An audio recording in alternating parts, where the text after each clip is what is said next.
Now let us return to our presentation. We start with an excellent subject, and he must be just that, one of those rare individuals who accepts and carries through every suggestion without hesitation. In addition, we need a man or a woman who is highly intelligent and physically tough. Then we start to develop a case of multiple personality through the use of hypnotism. In his normal working state, which we will call personality A, or PA, this individual will become a rabid communist. He will join the party, follow the party line, and make himself as objectionable as possible to the authorities. Note that he will be acting in good faith. He is a communist, or rather his PA is a communist and will behave as such. Then we develop personality B, the secondary personality, the unconscious personality if you wish, although this is somewhat of a contradiction in terms. This personality is rabidly American and anti-communist. It has all the information possessed by PA, the normal personality, whereas PA does not have this advantage. You will recognize this relation as similar to that which we had in Sally and the Angel from the famous Beauchamp case, also the clear-cut difference in ideals. We can mention that later. That's an old case. The proper training of a person for this role would be long and tedious, but once he was trained, you would have a super spy, compared to which any creation in a mystery story is just plain weak. My super spy plays his role as a communist in his waking state, aggressively, consistently, fearlessly. But his PB is a loyal American, and PB has all the memories of PA. As a loyal American, he will not hesitate to divulge those memories, and needless to say, we will make sure he has the opportunity to do so when occasion demands. Here is how the technique would work. Once again, let us choose the imaginary aggressive Cubans as examples. In the event of war, but preferably well before the outbreak of war, we would start our organization. We could easily secure, say, 100 excellent hypnotic subjects of Cuban stock living in the United States who spoke their language fluently, and then work on those subjects. In hypnotism, we would build up their loyalty to our country, but out of hypnotism, in the waking or normal state, we would do the opposite, striving to convince them they had a genuine grievance against this country and encouraging them to engage in fifth column activities. So we build up a case of dual personality. They would, as we said before, be urged in the waking state to become fifth columnist enemies of the United States, but we would also point out to them in hypnotism that this is really a pose, that their real loyalty lay with this country, offering them protection and reward for their activities. Through them, we would hope to be kept informed of the activities of their friends, this information, of course, being obtained in a trance state. They would also be very useful as plants in concentration camps or in any other situation where it was suspected that services might be of use to our intelligence department. Interesting that he hypothesizes we might have concentration camps in the near future. But anyways, well, obviously he doesn't have a problem with it. Like he said, nope. I mean, if everyone is so concerned about ethics, well, I don't think Hitler will do that. Or, well, so we should become Hitler. Yeah, exactly. Obviously there's no compunction about that. Anyway. Yeah. So, he's saying that, this is a really high-level task, and hardly one somnambulist in, say, 10 or even 100 would be suitable, but it would take a lot of work, but it could be done. He says a further extension of the same proposal would carry the war into the enemy's country, into Cuba in this case. So, I don't know, was everybody at Bay of Pigs, fucking hypnotized? Anyways, these subjects would be admirable for planting in the enemy army with a view to obtaining information, or even for the ends of civilian sabotage. We ask you to note another point, which could contribute to the piece of enemy, which would... Sorry, it says bot contribute, it's a typo, to the piece of enemy military intelligence.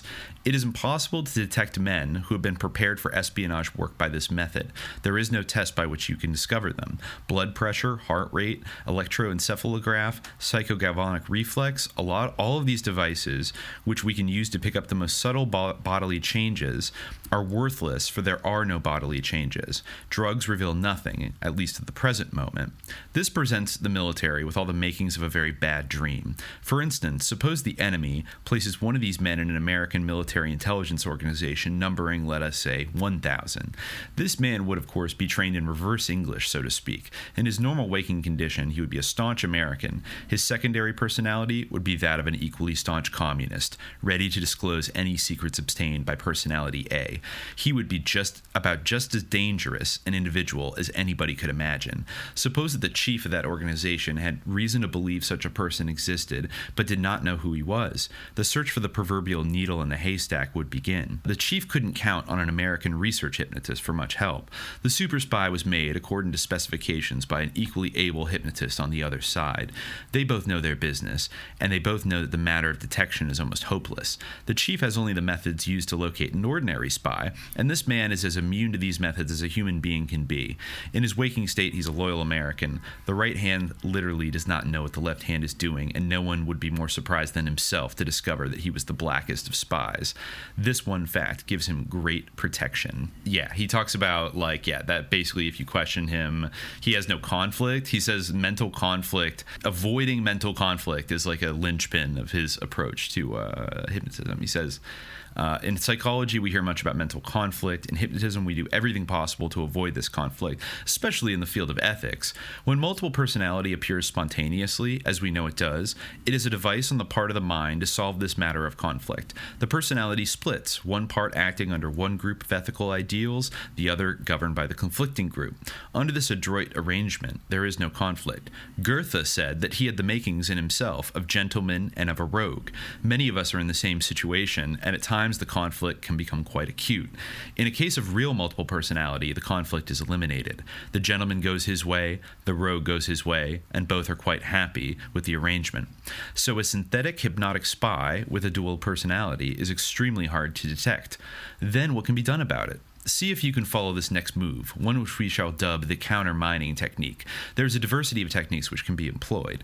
In the one we are about to describe, we need to make no attempt to split the personality, largely because there is no ethical conflict involved. Our subject is playing a straight hand, so to speak, although the hand is a little bit complicated. He just goes on to talk about how, somebody who has multiple personality disorder would be able to fake a hypnotic trance and psyop people so they would never know for sure if he was really hypnotized. There's an interesting passage actually, in the FBI hypnosis file from an FBI agent, E.P. Coffey, who went to actually go meet with Estabrooks and describes his demonstration of hypnosis to them. He writes, "Last night, Mr. Quinn Tam and I conducted the first of a planned series of experiments for the purpose of determining, if possible, the value of hypnotism in the detection of deception. Although we have given considerable study to the technique of the application and induction of hypnotism, and Mr. Tam has spent a week on this subject with Dr. Estabrooks, we have not had previous practical experience in inducing hypnotism. The volunteer subject was Special Agent, redacted, of the No. 3 training school, and he proved to be a most ideal subject for the purpose. During the evening, he was rather readily hypnotized on 3 separate occasions. It is not believed that he fully realized he was being hypnotized." So I guess Quinn Tam studied with Dr. Estabrooks, and they're like, okay, we're going to try to apply this. So this is maybe kind of the turning point where Estabrooks was of less immediate use to the FBI, at least. So he says, "The subject was advised that we were conducting experiments in the detection of deception utilizing various psychological phenomena. First, the lie detector was attached to the subject and several simple tests run. Subject showed an unusually well-balanced emotional makeup under the lie detector. At the end of these simple tests, subject was informed that he was too tense and that it was desired he relax completely. Mr. Tam then instructed him to assume a comfortable position and completely relax, at which time Mr. Tam made numerous verbal suggestions on relaxation and sleep. The subject responded very nicely, and a control test involving the stiffening of the arm," this is a classic thing, that Estabrooks and Erickson both popularized, "was used to determine the extent of the hypnosis. Our experience in this respect was somewhat limited, but we are both of the opinion that he was in a light trance. The subject was then awakened, and he was informed that he had been successful in relaxing to some extent, but that he was still tense, and it was thought he could attain more perfect relaxation. He then volunteered to assume a more comfortable position, and the technique was again applied. On this occasion, I made the verbal suggestion of relaxation, and we thought it desirable to carry the suggestion further than the first time. As a result, the subject went into a deeper trance, and control tests involving the stiff arm test and inability to open the eyelids convinced us that he had gone into a deeper state of hypnotic sleep. The second test was considerably longer, taking about 12 minutes. The subject was again awakened after the control test, at which time he was told that his relaxation efforts had been quite successful on that occasion, and that the experiment would be continued, and this time the questions with which he was previously asked on the lie detector would be repeated. Again, the subject relaxed, and on this occasion, Mr. Tam applied the technique in the form of verbal suggestions of relaxation. Again, the subject readily went into a hypnotic trance. A simple card test was then given to him, and he was told to truthfully reply to the questions asked. As each card was presented and described to him, he replied slowly and with the inarticulation of the hypnotized. His responses were truthful in all instances. At this time, I was doing the questioning after Mr. Tam had informed the hypnotized subject that I would undertake the interrogation. Following the card test, I asked the subject 2 personal questions: whether he had practiced law at Centerville, Alabama prior to his employment with the Bureau, to which he responded in the affirmative, and whether the compensation received from his law practice at the time had been satisfactory to him, which he replied in the negative. The subject was then awakened and asked to describe his experiences, which he did in a somewhat hazy fashion, giving rather indistinct indications of at least partial amnesia. In this connection, it should be noted that previous experience with the subject during lectures has disclosed he has an unusually good memory. He was unable to accurately recall, however, about 50% of what transpired during the hypnotic trance. I believe we are indeed fortunate in drawing this subject for the first experiment, inasmuch as he was very susceptible, which made it much easier for us. At the same time, we fully appreciate that other subjects will not be so easily induced into the state of hypnosis. Further experiments with this subject are also planned, inasmuch as we did not care to go far with the subject the first evening of this work. He is very willing to continue the work. The most encouraging outcome of this first experiment is the indication which we have received that the use of the lie detector provides a very excellent and tactful approach to the subject of hypnosis. We are pledging our subjects to secrecy at the present so that there won't be undue discussion on these experiments around the Bureau, and we plan to continue them on a conservative basis. You will be kept advised of the progress. So I think that's a really telling and interesting, revealing and interesting report, because the lie detector, the way that it also works is to sort of set the framing of the truth telling and the revealing of the truth.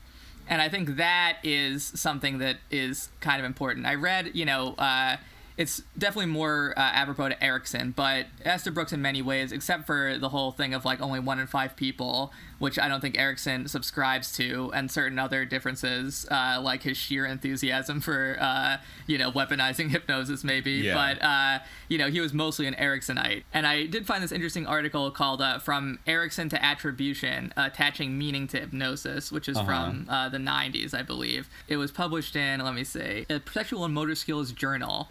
And it's by David P. Forey, who I think wrote on the subject a fair amount. He has an interesting kind of approach to this, which is kind of questioning the sort of Ericksonian ontology, which is very similar to Estabrooks, the idea of the these reified concepts of the unconscious and the subconscious and the state of consciousness. He says, limitations of the Ericksonian way of thinking is a section. He says, by focusing on the intrapsychic activities of the individual, both in the hypnotic situation and with regard to the conceptualization of family functioning, Ericksonian hypnotherapy can be seen to follow the logic of reductionism. This means that whole situations, events, and processes are reduced to what is considered to be their essential elements. In social situations, these elements are often descriptive concepts which are given names and which are then treated as if they were semi-concrete entities with particular characteristics. This is a process of reification which has been widely criticized. In Ericksonian thinking, many such reified concepts are discernible, e.g. trance, the unconscious, state of consciousness, indirect suggestion.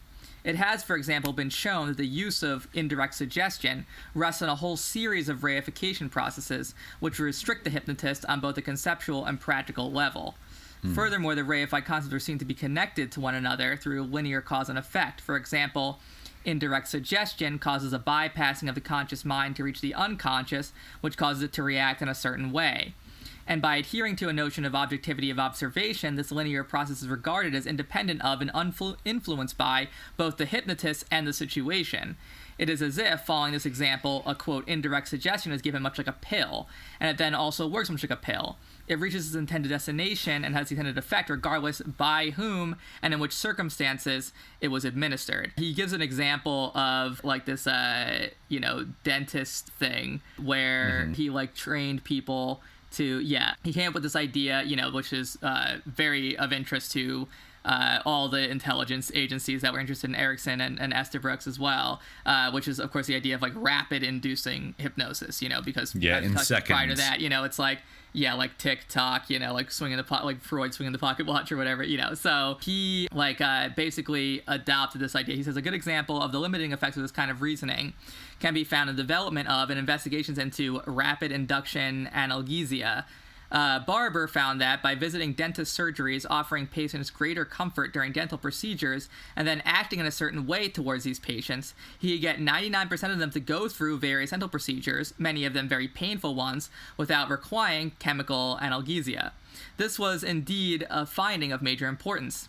However, in true Ericksonian fashion, he considered what he said to the patients after obtaining their cooperation to have had a linear causal effect on their behavior, disregarding the context in which, and even to an extent the way in which it was said. In a reductionistic manner, he gave to what he said a name and even an abbreviation, RIA, thereby reifying, making a pill out of, what was essentially a portion of a much larger occurrence. Accepting the newly created technique as objectively real, numerous other researchers tried to replicate Barber's finding. By treating rapid induction analgesia as an entity, a pill, they applied it in contexts which were completely different from the one Barber used. For instance, Immelman applied RIA in an office, days and sometimes weeks before the dental appointment, and sent the patients for dental work with a post-hypnotic suggestion. Van Gorp used a laboratory setting in which cold pressor pain was administered to a randomly selected group of students who received RIA by means of a tape recording via earphones. The fact that in none of these and other replication studies were the results nearly as impressive as those found by Barber was conceptualized as an indication of failure to replicate Barber's findings. By adhering to the logic of reductionism, linearity, and objectivity, all of these researchers failed to appreciate the role played by the total context. Barber's subjects were real dental patients, surrounded by the sounds, smells, apparatus, and people found in dental surgery. They had a real immediate need for analgesia. It was not Barber's words after a certain point which, like an injection, caused the analgesia. Rather, it was the analgesia occurred in a total situation in which it was highly appropriate. Forey, citing himself, illustrated this by reporting on a patient who could not obtain hypnotic analgesia in his consulting rooms but experienced complete analgesia in the dental surgery. And he has a very interesting kind of idea about like how to get around this, because he does believe that the Ericksonian methods, this author believes they're useful, but he thinks that the whole epistemology has serious flaws. Yeah. So he says that there's like a consensual domain between the hypnotist and the hypnotizee. So he says when people enter treatment, they cannot but have particular ideas about themselves, about each other, about the problem, about treatment, and about the specific mode and agency of treatment. This is obviously in a psychotherapeutic context, but you can see how this applies to any other context in which you would be doing something like this. The treatment agent or therapist also has ideas about all these aspects, and this person is part of the treatment system, which comes into being as is the client. Whatever is perceived by anybody in the system can only be interpreted by reference to the person's existing ideas and attributions. This process of continual interpretation constitutes the evolution of the particular set of ideas. No single perception has a direct or linear influence on a particular idea held by any given member of the system, but as the system evolves, a consensual domain develops within the system. This does not necessarily refer to agreement between the members, but to a way of being together, a way in which the situation is mutually defined.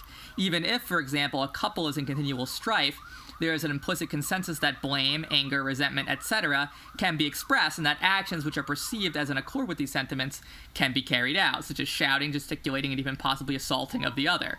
The very disagreement of one partner with the other's behavior is part of the consensual domain between them. This is very dialectical. And this consensual domain, therefore, embodies the problem behavior and is in a continual process of evolution, as is the set of ideas held at any moment by each individual member of the system. This process can be seen as co-evolutionary. Whatever is perceived as attributed particular meaning by each individual on the basis of a set of ideas at the particular moment in interplay with the consensual domain at that time. Every verbal or non-verbal action performed by anybody in the system, including the therapist, is imbued with meaning by everybody else in the system. The particular meaning attributed to it by any one member of the system has to do with the set of ideas held by that member at that moment, and this set of ideas is related to the consensual domain existing in the system at that time. He talks about this a little bit more, and then he says something that, I think is very interesting. He talks about metaphor a little bit and in direction, like, some other stuff. But then he gets to this idea. Like, he says, because people attribute different meanings to the concept of hypnosis, these attributions can be utilized to perturb the consensual domain. For instance, if a family or client considers hypnotic age regression to be a vehicle for establishing the, quote, true cause of a particular problem, such regression can often be fruitfully employed to seed ideas leading to an eventual reframing of the problem. On the other hand, if a client or family is fearful of what they consider to be the awesome power of hypnosis, then instead of reassuring them, the therapist might perturb the system by implying that hypnosis might need to be used if other avenues fail, thereby capitalizing on the particular meaning attributed to the concept of hypnosis. This kind of strategic use of people's attributions regarding hypnosis is difficult to reconcile with Ericksonian thinking, according to which certain attributions are correct, such as that hypnosis is, quote, state of consciousness, and others are wrong. So obviously, like, at the time, like, and people in the FBI at least, like, weren't onto this idea.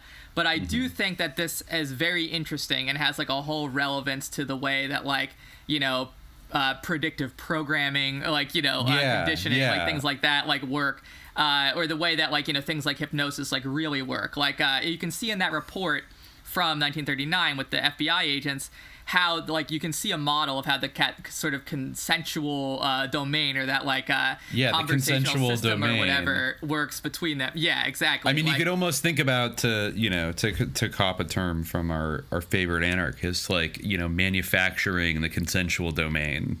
It would be something that perhaps could be of great value to the to those with the power to do such a thing. Right. You can manipulate it, like, you can manipulate people's own concepts. And it's interesting how, like, the idea of hypnosis and what it does and the very mystique around it has such utility. Like, there's actually an article in that same FBI document that was excerpted. There's a lot of interesting things in that article, actually. But, he talks about, it actually might be good to read because it goes into some of, like, what Estabrooks was also into, which is he was, like, also kind of, like, into eugenics. He wrote, I'm shocked. You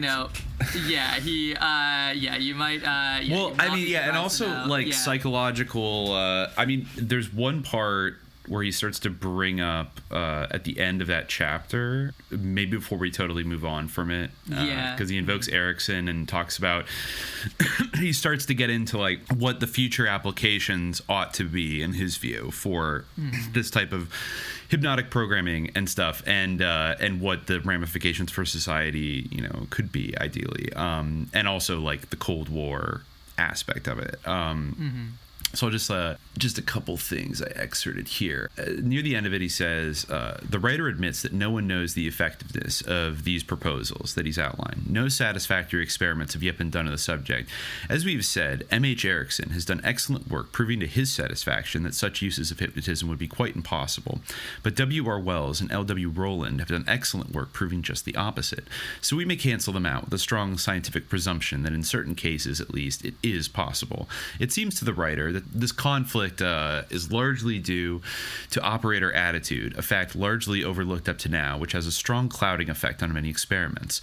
So if any brother psychologist should make the dogmatic statement that the uses we here propose for hypnotism are quite impossible, we are quite justified in saying that as a scientist, he also is quite impossible. We must admit that no one knows, or will admit he knows the answer, but at least contend that the weight of evidence is in our favor. That leaves the subject wide open. And then a little further down, we hear a great deal about brainwashing these days, and we run into a most confused picture. The famous Russian purges of a few years back, with the confessions of the accused before the court, the trial of Cardinal Midshenti, the experiences of our own prisoners in Korea. What has all this to do with hypnotism? Possibly far more than the average American would guess. Let us look at it this way. Professor Clark Hull of Yale, who is one of the greatest of American psychologists, linked hypnotism closely to the so-called conditioned reflex. Pavlov, the Russian, was of course the world's greatest authority on this unique device. Russian psychology in the present day follows Pavlov in a slavish imitation, which we in the Western world simply cannot understand. Call this brainwashing technique a form of hypnotism, of a conditioned reflex, of reflexology, the terms don't matter. Clark Hull, were he alive, would say say that we were simply using different terms for the same thing. This whole subject of brainwashing, including those fantastic confessions at the Russian trials and from our own men in Korea, is a fascinating study in and of itself. We have definite ideas as to how these ends are attained, and undoubtedly could do just as well in this matter of brainwashing as our communist friends, if we wished so. Our interest here lies... even the fantastic conversions of our men to the communist cause, is... I agree. It is fantastic. I guess, fantastical, probably. Yes. So he says, our interest here lies in the protection of our own men against this brainwashing technique. We must face reality. It is obviously impossible to hypnotize every man in the armed forces of the United States. So let us concentrate on one special group, the pilots of the Air Force. Again, impossible and impractical to hypnotize every man in this group. However, the fact remains that a certain proportion of them would be excellent hypnotic subjects. The same applies to every other branch of the service. And in all these branches, there are certain assignments where the danger of capture is great, where the individual does have information which would be of great value to the enemy, and where this individual would probably be a special target for brainwashing. And then in the final one here, this made my vigilant citizen radar alarms go off very loudly. But he goes on to say, in a broader sense for society, we should also bear in mind the matter of motivation, a subject with which we will deal more fully in the next chapter. Hypnotism has a startling capacity to step up motivation in the human being, to step up his motor, his driving power. In many cases, the human being is a failure because, like Don Quixote, he jumps on his horse and rides off madly in all directions at the same time. He does not channel his energy. With hypnotism, we can set up what we term a mono-motivational field, wherein the energies of the individual are firmly pointed in one certain direction with the exclusion of side issues and distractions. This increase in motivation can apply to long-range objectives, such as the educational or occupational aims of the individual, or can apply to very short-range objectives, such as a basketball game tonight. In either case, we get a much more efficient individual, and in the case of the short-range objectives, an individual who follows through with a savage energy, which is almost unbelievable. The reader can easily visualize military situations where motivation is extremely important. Many of these will call for increased motivation over a long period of time, where the individual settles down on a long-term program and follows it through with energy and determination. The more dramatic instances will, of course, be those short-term assignments wherein the individual converts himself into a dynamo of energy with a single-track mind for a period of a few hours or a few days. Yikes. It's very interesting, the idea that once you're hypnotized by I'm skeptical as whether this is true as well, but the idea that once you're hypnotized by someone, they can hypnotize you to not be hypnotizable by anybody else, and so we have to hypnotize as many people in the Air Force as we possibly can so that they can't be hypnotized by any, it's literally exactly. Any pilot that crashes. I have to kill my kid in the garage so that the cabal won't get him, everyone has to be mind controlled. People, he's really saying right there, Air Force pilots should be mind controlled. They should be hypnotized. Everyone to save them from the mind control. But and then I don't know, saying but mentioning a basketball game really jumped out at me as hold up, because he's talking about various objectives and educational, occupational aims. And so I'm thinking about what Vigilant Citizen loves to talk about, how pop stars all have an alter ego. Who knows if it's just some weird ritualistic marketing trick that the record labels make them all do. But it's that idea of Beyonce, when she goes on stage, she stops being Beyonce and she becomes Sasha Fierce. Or Nicki Minaj, in a particularly bizarre example, becomes Roman Zolanski and dresses up like a demonic satanic pope.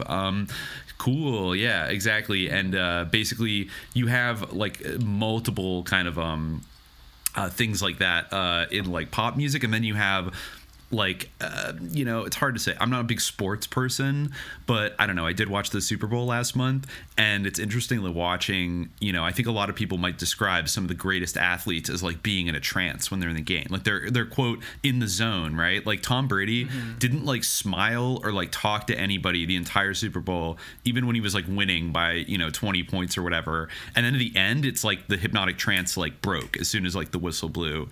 And of course, you could explain that by just he has intense focus and stuff. But his wife is also really into witchcraft and shamanism and stuff. And I don't know. Like, it's just interesting to think, like, I don't know like anything about Tom Brady or his wife, but I mean, yeah. Well, actually, I think that is interesting because in terms of like talking about symbol systems, like when you mentioned before, like Sirhan, something, and I think we should probably go into that, case at like some later point, a later episode. But something that's very interesting about that case is like Sirhan's interest in Rosicrucianism and like or Amorc, and I think that sometimes like the symbol systems, like the occult symbol systems, can provide that same kind of scaffolding for how this works. And like in reading that, I think that this does relate to kind of the vigilant citizen or the sort of popularity of these Illuminati ideas actually in a very like kind of chilling or insidious way. I think that when you read that hypnotism, the passage from Estabrooks' book, definitely whether this is something like probably definitely at least attempted by an actual practical applications, but definitely like no question we've seen that a million times like in the movies, that like like you mentioned that one movie Telephone, like I can think of a million others where the idea Manchurian of, like, Candidate, both the Manchurian Candidate movies, of course. Yeah, right. And it's interesting how, and I think that, like, I remember, I think one time when I was on You Can't Win, like, Don mentioning that there was some guy who claimed that the Manchurian Candidate was actually like a true like story or whatever. He was like, this is published as fiction, but and there's a lot of that stuff, in this. No, I think it might have even been like Victor Marchetti who wrote In Search for the Manchurian Candidate,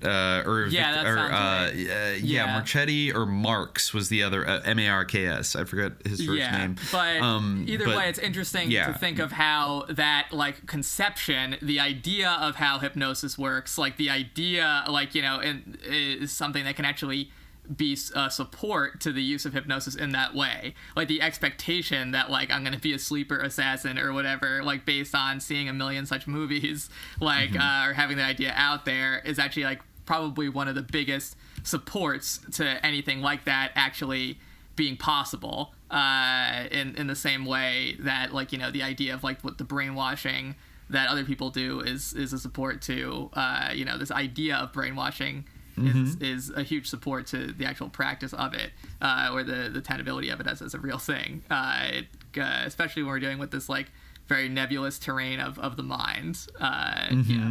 Absolutely. And there's like there's multiple ways to like bake that cake basically. Is what they kind of seem to be getting at, but there's like this underlying process that can be tapped into, particularly in a consensual, what did he call it? The consensual domain, or the consensual. Yeah, I think it was a consensual domain. Yeah, like, but of course, it's just like having a sort of shared terms, like that there's like consent around like the situation, like in some broad way, like kind of similar even to what Estabrooks was saying, or and when he which feels like so relevant to like political ideologies, religions, cults, like any kind of magical kind of thing, like where basically like or in an LSD context, like the set and setting of like when you're entering into this like consensual domain. I mean, a lot depends on like what's possible and not possible is like heavily mediated that's like by that. There's very like shamanic aspects too, like a lot of this is created in the context of like clinical psychiatry, and you really can see like the we've talked a little bit recently in recent episodes about like the phenomenon of like p-hacking or like non-replicable results being touted, and things like that.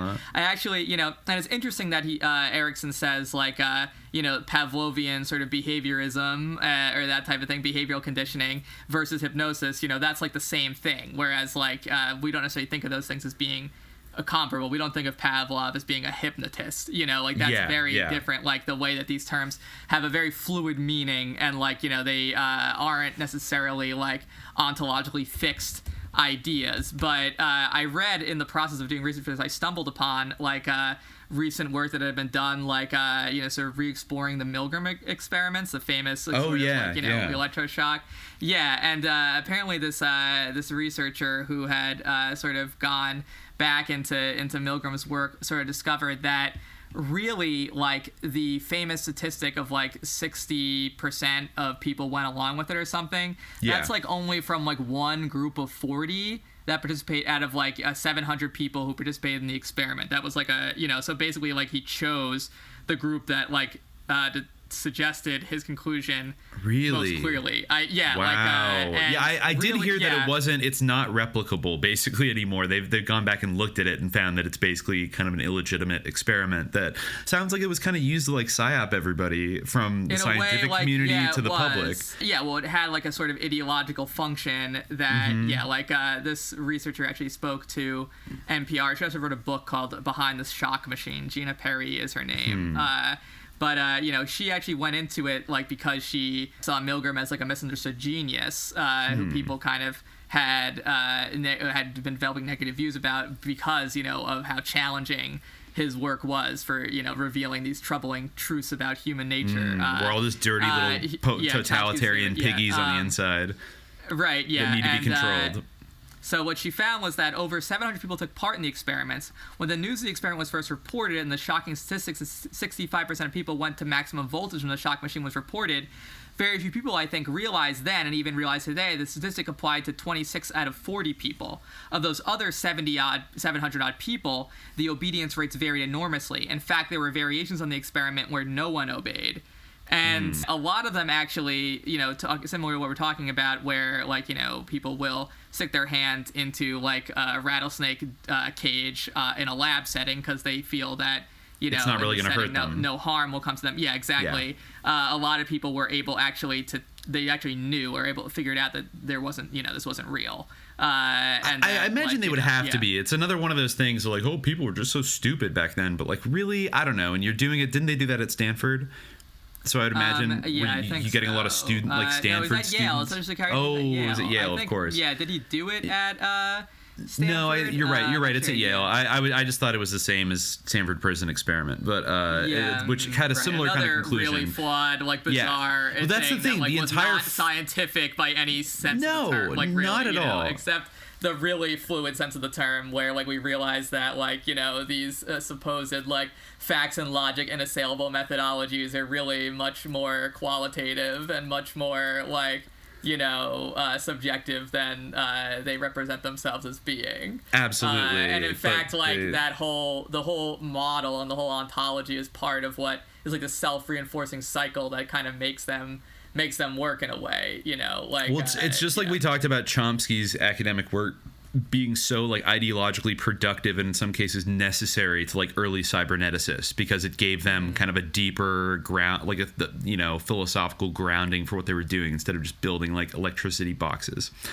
It's like you needed these like black-pilled social experiments to convince like psychologists and I don't know, just all of society that we were all just a bunch of like totalitarian little piggies on the inside that were ready to just become monsters like at the easiest opportunity, ignoring like the sort of meta influences of the setup of the experiment itself, where I think like in the Stanford Prison Experiment, it was almost like it was totally set up to like encourage you and like there was like an implicit expectation to like abuse your authority that was kind of like they were nudged basically in a way that I feel like the official results of it maybe like didn't fully recognize or incorporate. And same with Milgram. It's like some people were able to realize that this probably wasn't real and for whatever reason like went along with it, and way more people refused to do it than was said. So apparently the people who like didn't realize it was real were more likely to, or people who did realize it was real were more likely to shock the person because for the same reason that we mentioned, like they know that no one's actually in danger. Like, for sure. The people who thought it was real probably didn't do it for the most part, which actually confirms way less inclined. Confirms something generally good about human nature instead of something that like we're all just so fucking evil and shitty. There's certain hypotheses that are overdetermined. For access to the full-length episode, subscribe to the Hour of Frequency at patreon.com/subliminaljihad. Yes, the same kind of story seems to come down from long ago. Two friends having coffee together when something flies by their window. It might be out on that lawn, which is wide, at least half of a playing field. Because there's no explaining what your imagination can make you see and feel. Somebody knows nothing, you'll get hypnotized.